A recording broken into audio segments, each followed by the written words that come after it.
اعوذ باللہ من الشیطان اللعین الرجیم بسم اللہ الرحمن الرحیم الحمد للہ رب العالمین والصلاة والسلام علی رسولہ الکریم وآلہ الطیبین الطاہرین المعصومین المظلومین واللعن الدائم علی اعدائہم اجمعین من الآن الى قیام یوم الدین۔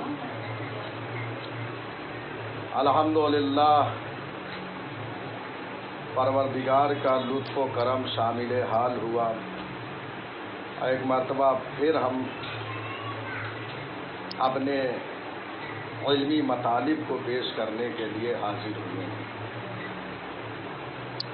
ہماری گفتگو چل رہی ہے رسول اللہ صلی اللہ علیہ وآلہ وسلم کی وصیت میں، جو انہوں نے اپنے گراں قدر عظیم الشان صحابی جناب ابو ذر غفاری رحمۃ اللہ علیہ کو فرمائی۔ جناب ابو ذر غفاری نے پیغمبر سے درخواست کیا تو اس وقت رسول اللہ صلی اللہ علیہ وآلہ وسلم نے جناب ابو ذر غفاری کو یہ نصیحتیں فرمائی۔ الحمدللہ کافی مطالب اس کے ضمن میں گزر چکے ہیں۔ آج بحث یہاں پہنچی ہے کہ قیامت کے دن کچھ ایسے افراد ہوں گے جو ہاتھوں میں جھنڈے لیے ہوں گے، اصحاب الولایہ ہوں گے، یعنی ہاتھوں میں ان کے جھنڈا ہوگا۔ یا اباذر طوبی لاصحاب الولایہ یوم القیامت یحملون، اے ابو ذر قیامت کے دن خوش ہوں گے وہ افراد جو اپنے ہاتھوں میں جھنڈے لیے ہوں گے اور جھنڈے کو لے کر وہ لوگوں سے آگے آگے جنت کی طرف جائیں گے۔ الا هم السابقون الى المساجد بالاسحار وغیر الاسحار، یہ کون لوگ ہوں گے؟ یعنی لوگ جب جنت کی طرف جائیں گے تو کچھ لوگ ایسے ہوں گے جو ہاتھوں میں جھنڈا لیے ہوں گے اور لوگوں سے آگے آگے اور تیزی سے جنت کی طرف جائیں گے، ان پہ سبقت لے جائیں گے۔ جو اور حضرات ہوں گے جنت کی طرف تو جا رہے ہوں گے، لیکن وہ حضرات جو جھنڈا لیے ہوں گے وہ ان لوگوں سے آگے آگے ہوں گے۔ وہ کون لوگ ہوں گے؟ کہتے ہیں یہ وہ لوگ ہوں گے جو مساجد کی طرف جو ہے سبقت لے جاتے تھے۔ جب نماز کا وقت ہوتا تھا ادائے نماز کے لیے یہ دنیا میں لوگوں پر سبقت کرتے تھے مسجد جانے کے لیے، بلا اسحار وغیر الاسحار، چاہے وہ سحر کے وقت ہو یا غیر سحر، دوسرے اوقات میں جب بھی وقت نماز ہوتا، جب بھی ادائے نماز کے لیے جانا ہوتا تھا تو لوگوں پر یہ سبقت کرتے تھے، تیزی سے جاتے تھے مسجد کی طرف۔ لہذا جب یہاں تیزی سے جاتے تھے تو وہ بھی وہاں اپنے ہاتھوں میں جھنڈا لیے ہوئے، پرچم لیے ہوئے اور لوگوں سے آگے آگے جو ہے وہ جنت کی طرف جائیں گے۔ تو یقیناً جن کے اعمال دنیا میں بہتر ہوں گے، جو اللہ کی مساجد کا خیال رکھتا رہا ہوگا، اس کی طرف سبقت کرتا رہا ہوگا، اور ایک وہ شخص ہے جو گھر میں بیٹھ کے نماز پڑھتا رہا ہوگا، کیا دونوں برابر ہو سکتے ہیں؟ یقیناً نہیں ہو سکتے، کیونکہ مسجد میں نماز پڑھنے کا ثواب ہی الگ ہے، لہذا ان کا ثواب الگ ہوگا۔ یہ گھر میں بیٹھے رہتے تھے۔ اچھا، کچھ حضرات جاتے بھی رہے ہوں گے مسجد کی طرف، ممکن ہے ایک وقت جاتے رہے ہوں، یہ ہر وقت جاتے رہے ہوں، یا لوگ جاتے بھی رہے ہوں لیکن یہ جانے میں ان پر سبقت لے جاتے تھے کہ مسجد کی طرف جا رہے ہیں، یہ احترام ہے مسجد ان کے دل میں جو آتا تھا، لہذا وہ اسحار سحر کے وقت غیر سحر کے وقت تیزی سے مساجد کی طرف جاتے تھے۔ پروردگار عالم ان کو جو ہے انعام و اکرام سے نوازے گا وہاں۔ اس لیے حدیثوں میں بھی وارد ہوا ہے کہ جو شخص بھی دنیا میں رات کی تاریکی میں مسجد کی طرف جاتا رہا ہوگا، وہ قیامت میں اس عالم میں جائے گا کہ اس کے آگے آگے ایک نور ہوگا،